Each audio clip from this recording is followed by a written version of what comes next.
Perséfone es el nombre de la doncella, hija de Deméter, que es raptada por Hades en la mitología griega. Sin embargo, antes de los griegos, los egipcios tenían a Maat como esa doncella que se perdía en el desierto, y Ra mandaba a Tot a su búsqueda y rescate. Como es de esperarse en los misterios de Isis y de Osiris, trataban de esta alegoría para explicar, y explicaban con esta historia un suceso que era cíclico, como las estaciones del año, y para ejemplificar que cuando Maat faltaba, la existencia perdía su equilibrio y faltaba la vida misma.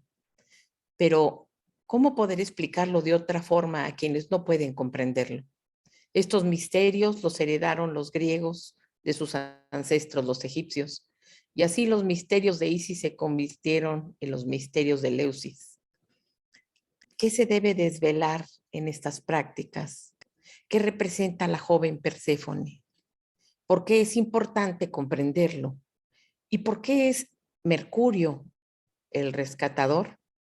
Sabemos que Mercurio representa a Tot, es el mismo arquetipo de la sabiduría, quien rescata a Perséfone. Y entonces, ¿quién es Perséfone?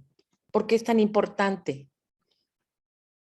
El himno homérico une en su relato el mito de las dos diosas de origen tónico, la fundación de los misterios que a grandes rasgos relata el rapto de Perséfone, Core, la hija de Deméter por Plutón, Hades, dios de los infiernos, quien fue buscada por 9 días por su madre sin ingerir nada más que la ambrosía, hasta que conoce que fue, por orden de Zeus, el rapto de su hija Perséfone, razón por la cual no regresa al Olimpo y mimetizada, convertida en una mujer vieja, se dirigió a Eleusis, donde a través de Queleo, la hija del rey, se introduce en la corte, donde la colocan pues de nodriza del otro hijo del rey llamado Demofón. Ahí le ofrecieron comida y bebida, pero ella solo aceptó el quiquión. La papilla, a base de cebada, agua y poleo, que por el cornezuelo, el centeno, hongo de su descomposición, se convierte en una droga psicotropa. Trató por el fuego y frotes de ambrosía en convertir al hijo del rey, ¿verdad? Convertirlo en un dios. Pero la madre de este niño descubre este acto y no lo entiende, lo que hace expresar a la diosa, ¿verdad? La diosa dice: hombres ignorantes e insensatos, que no distinguís vuestra suerte ni vuestra desgracia, significando que el niño sería inmortal, y se reveló como era en realidad la diosa y exigió un gran templo, un gran altar, donde a partir de ese momento enseñaría los ritos a los humanos, y provocó una gran sequía por la amargura que le proporcionaba la ausencia de su hija, a quien ante estas calamidades, obviamente, pues Zeus ordena a Hades, pues devolver a Perséfone. Manda precisamente a Mercurio como su mensajero para decirle a Hades que tiene que devolver a Perséfone. La marca con un grano de granada, asegurando así su regreso por temporadas al Hades. Con ello se logró que Deméter regresara al Olimpo y terminaran las sequías, y el grano volviera a germinar, y reveló sus misterios a 4 hierofantes.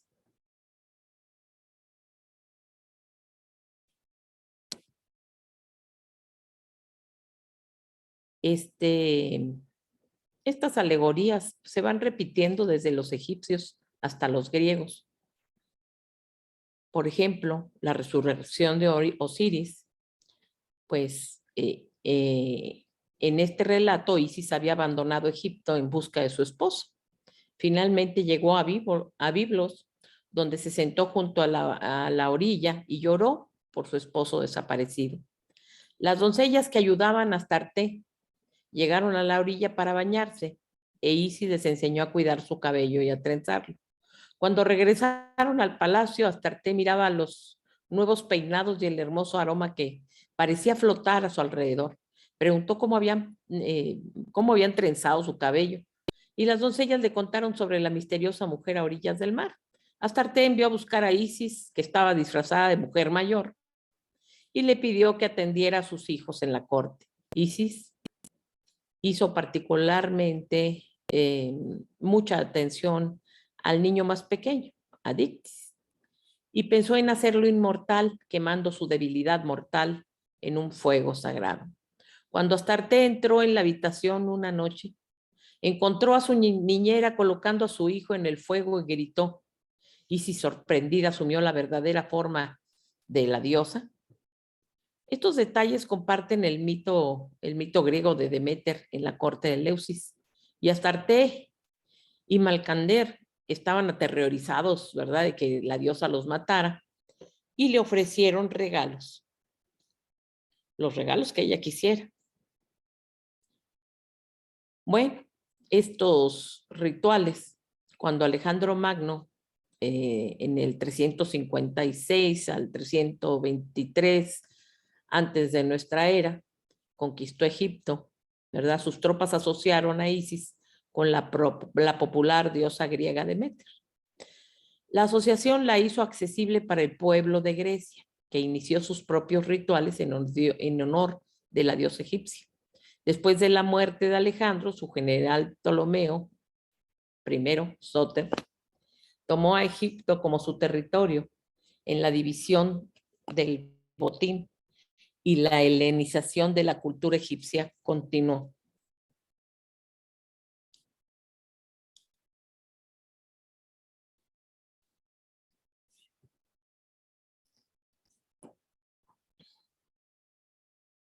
La helenización de la cultura egipcia pues continuó, ¿verdad?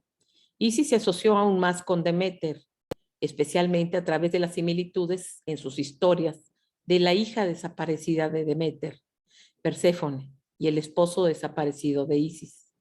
Y los detalles de las dos historias separadas se mezclaron. Los misterios eleusinos, el ritual religioso más importante de la antigua Grecia, elevaron a Deméter a la posición suprema como guardián de los misterios de la vida y de la muerte. E Isis finalmente asumió este mismo papel de Isis. Ella viajó a Roma, donde era conocida como la reina del cielo, vinculada con la contraparte de Deméter y Ceres, y eventualmente Venus, tras el asesinato de Julio César en el 44 antes de nuestra era, el caos resultante de la guerra civil, los romanos pues querían construir el templo para honrar a Isis, no a Venus, esperando su protección y orientación en los tiempos oscuros. César Augusto les negó, obviamente, el hacer esto, ya que consideraba que el culto a Isis como una peligrosa creencia egipcia que debilitaría a Roma. Aunque el término Isis Perséfone terminó siendo la Virgen María, pero esto es tema de otra plática. Bien, los ritos en nombre de Perséfone siguieron teniendo la misma finalidad, lograr hacer que las personas pues hicieran una metamorfosis alquímica para dejar de ser animales y convertirse en hombres. Esto es, que las personas pudieran construir el alma. Después de todo, puede ser claro que cuando la diosa somete a Demorfón al fuego, simboliza que son muchas las pruebas a las que una persona debe ser sometida. Obviamente el fuego purifica. Como los problemas mundanos nos ponen a prueba, las personas tienen dos opciones ante un problema. Una es hundirse en la autoconmiseración y verse a sí mismos como una víctima, y en ese caso, pues avivar más su animalidad, o bien observar lo que sucede, comprenderlo y evolucionar para convertirse en un ser humano. Es decir, ser consciente y comprender el más alto estado del ser es precisamente la conciencia.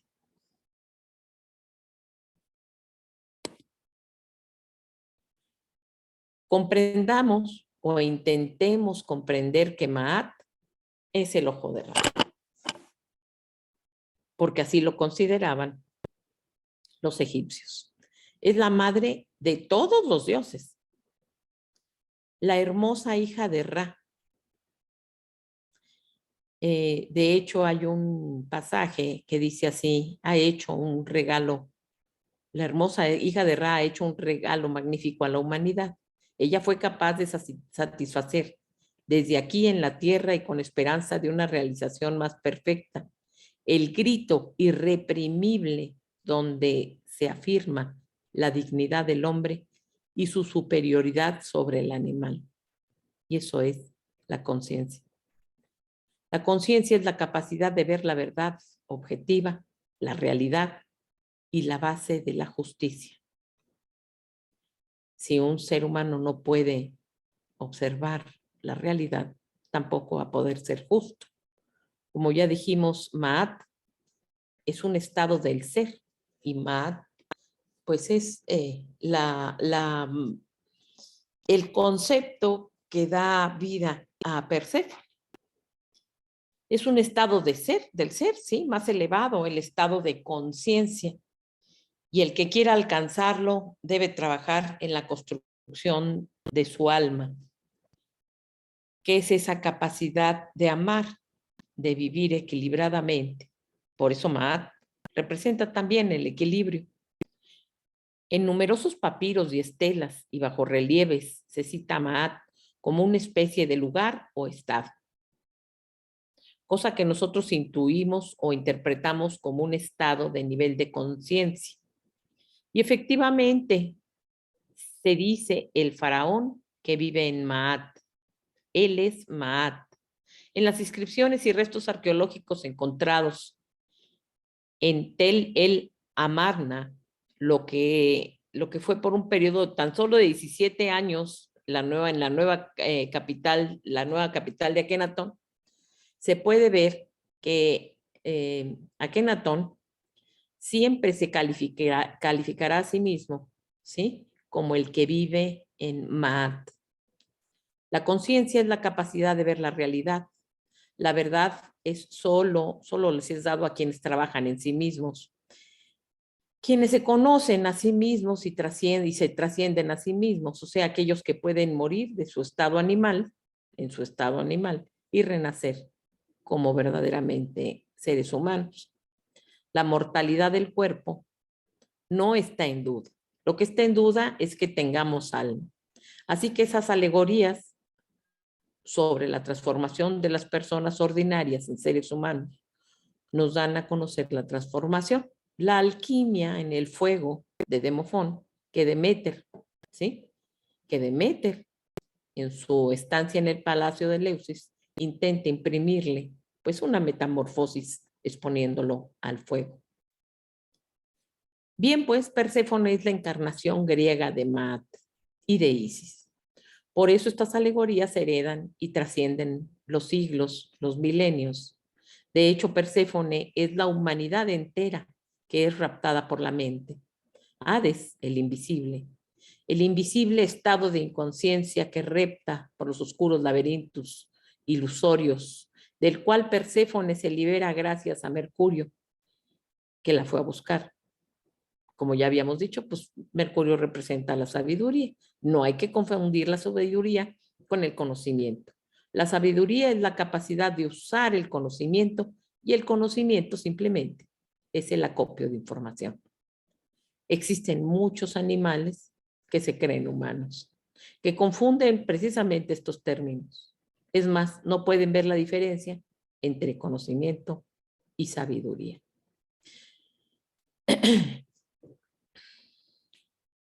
Hay que fijarnos que ambos términos o conceptos pues no son la conciencia.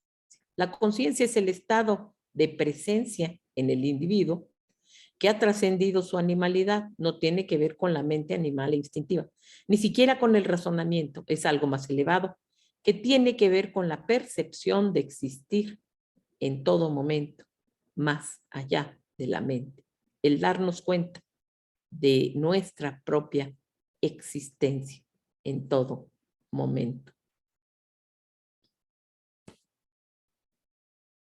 Pero volvamos a Demofón. La persona animal representada también por la larva del escarabajo. Y nada más representativo de este trabajo de renacimiento alquímico que este preciosísimo coleóptero, que en su fase primaria es una larva que come estiércol, luego pasa a encerrarse en una pupa o caja que él construye para luego salir transformado en un escarabajo de bellos colores que come fruta. Deja de arrastrarse sobre su lomo y ya después de su metamorfosis se eleva por los aires. Esto es precisamente el alma humana. En nosotros es adquirir esta alma que nos elevará por encima de nuestra existencia mortal. Isis, Maat y Perséfone son la misma alegoría. Es la historia de las personas que en su camino a dejar morir su animalidad, adquirir el alma, y solo de esta forma se convierten en inmortales. Seguramente volveremos a nacer cíclicamente, retornaremos para seguir nuestra metamorfosis, para ser seres más evolucionados. Y hasta que no seamos nosotros mismos, ¿verdad? Vamos a poder realmente tener la conciencia, o Maat, ser nosotros Maat, al igual que lo decían los faraones.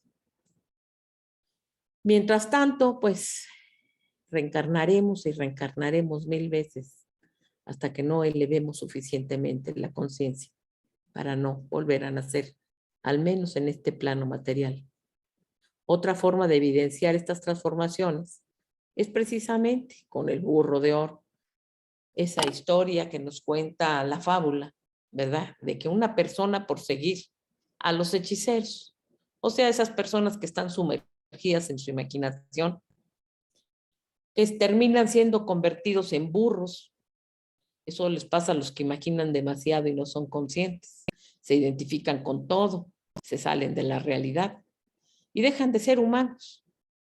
Pues este pobre burro busca los favores de la diosa Isis y llega hasta los misterios de Eleusis, donde recibe el favor de la diosa. Recordémonos que en Eleusis ya se hacían estos misterios para Perséfone. Este burro, ¿verdad? Recibiendo los favores de la diosa, es devuelto a su forma humana. De ahí tendrá que pasar por varias iniciaciones hasta convertirse en un hierofante, o sea, un sumo sacerdote de Eleusis. La herencia de estos ritos ha sido mal copiada por algunas escuelas pseudo-iniciáticas que han perdurado de una forma distorsionada hasta nuestros días, convirtiéndose simplemente en sitios donde se habla de símbolos y filosofías sin seguir una práctica real para el conocimiento de sí mismo, porque no es hablar sobre las cosas, se tiene que llevar una práctica. En aquellas épocas donde el conocimiento estaba fresco y la sabiduría fluía, estas escuelas mistéricas eran accesibles para todas las personas que así lo desearan. Y aunque con el carácter de sagradas, no son comprendidas por los arqueólogos, no como realmente eran. Mucha información sobre estos misterios fueron quemados por la Iglesia Católica en los primeros años de nuestra era. Pues es muy peligroso que las personas se transformen y logren ser ellos mismos. Pues una persona que se transforma, pues va a estar dichosa por existir, no puede ser manipulada y pues el ser realizado realmente es un hombre libre. La sociedad egipcia no podemos ni siquiera imaginarla. Esa civilización no podemos imaginarla porque la vamos a estar juzgando a través de nuestra pobre civilización atrasada, tecnificada, este medioevo tecnificado en el que vivimos. Nuestros propios condicionamientos pues no nos lo permiten. Para nosotros las creencias pues nos abruman, nos hunden en los infiernos que nosotros mismos creamos. No podemos más que soñar con la libertad porque estamos llenos de atavismos O sea, estamos atados a los abismos. Esto me recuerda precisamente al inframundo, a esas profundidades a las que nos ata la mente y de las que cuáles es necesario que la sabiduría nos venga a rescatar. La mente es el mismo Hades. Ese Hades, que es el Hades significa el invisible. El invisible, lo invisible que nos ata invisiblemente a nuestros condicionamientos.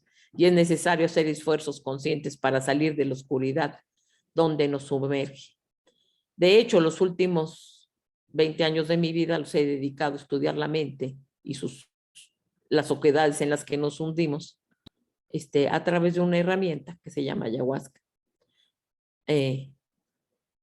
Estudiar la forma en que el miedo, la culpa y la vergüenza mantienen a las personas sumergidas en el sufrimiento constante, de donde no se pueden desatar. Ningún psicólogo puede ir a rescatarte dentro de tu mente. Por eso ellos solo pueden dar medicamentos, pero no es una solución real a las ataduras que tú mismo has construido y que te mantienen en el lugar más oscuro y triste, lleno de ansiedad y depresión. Eso que no te permite hacer relaciones sanas ni vivir en tranquilidad con los demás. Y es esto mismo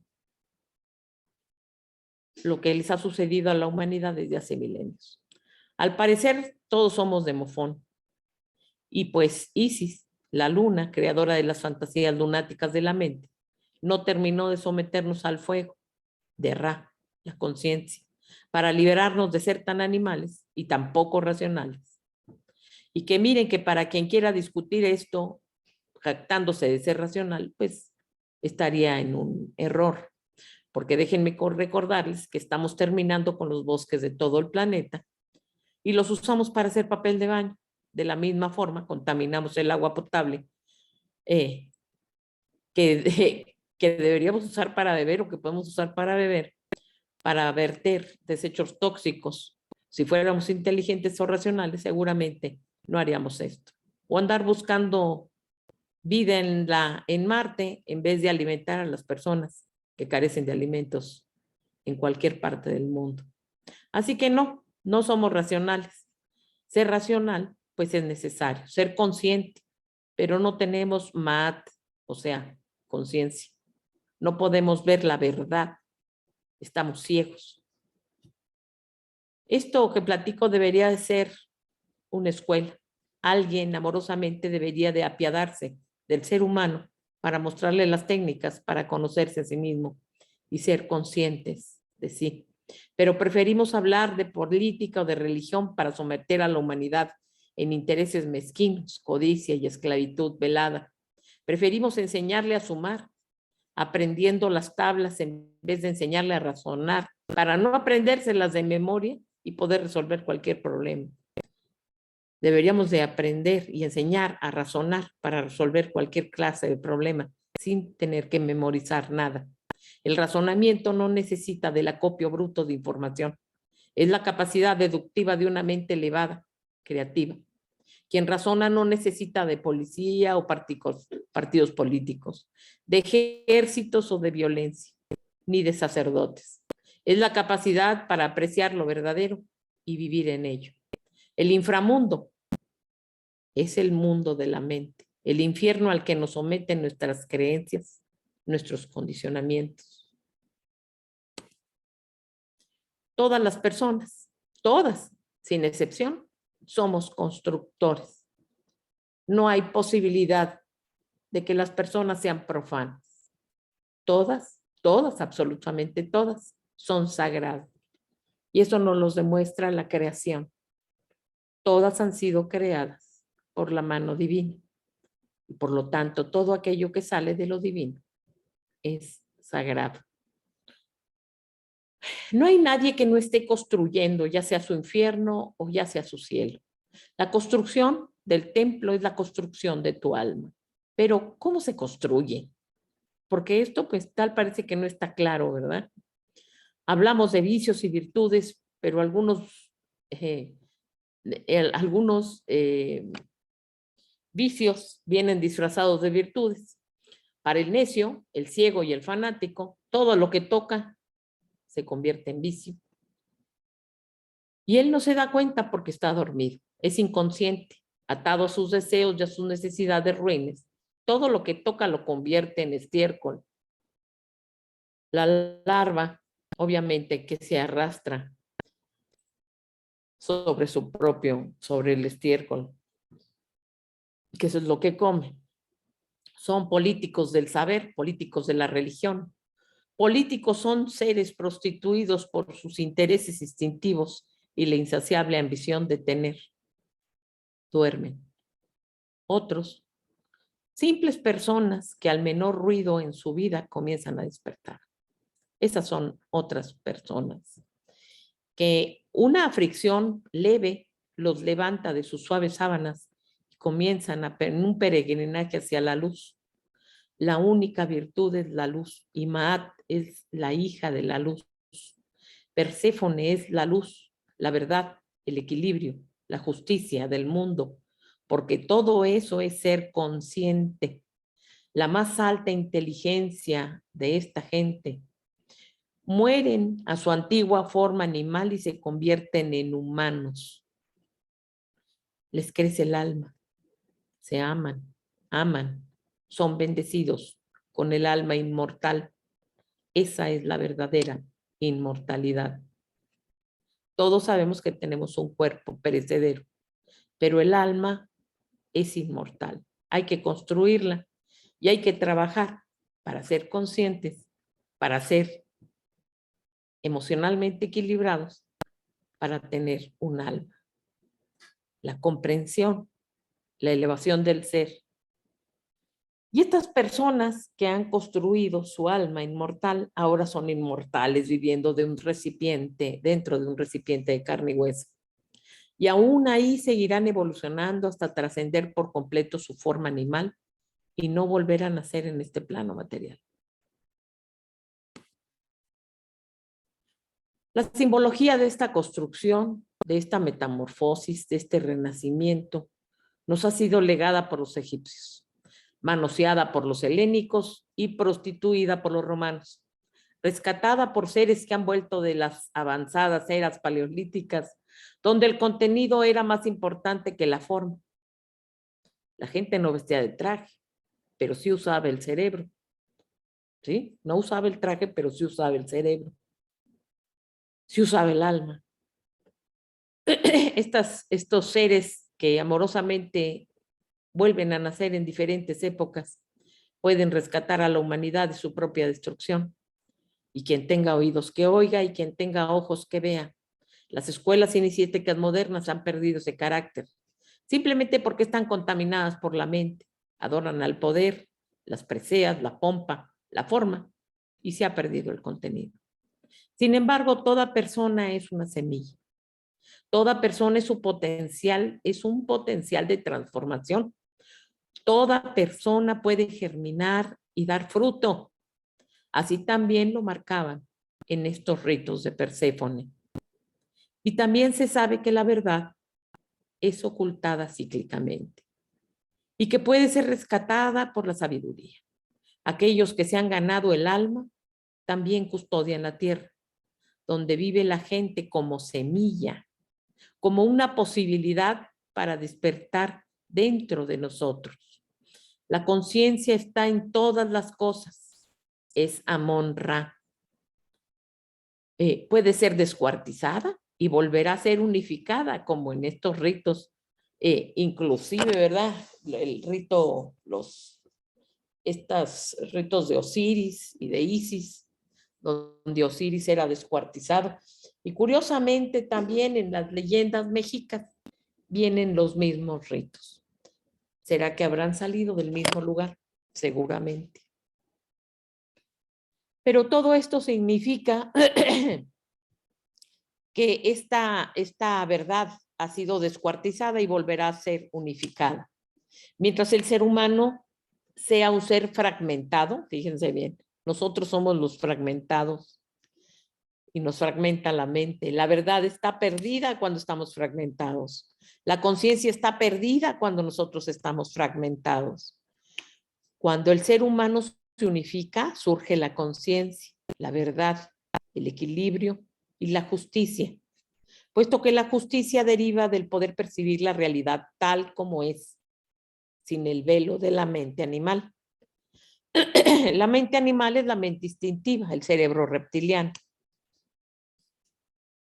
Toda la construcción de la personalidad es precisamente esa fragmentación, esa cantidad de máscaras que utilizamos para poder vivir en esta sociedad tan falsa, ¿no?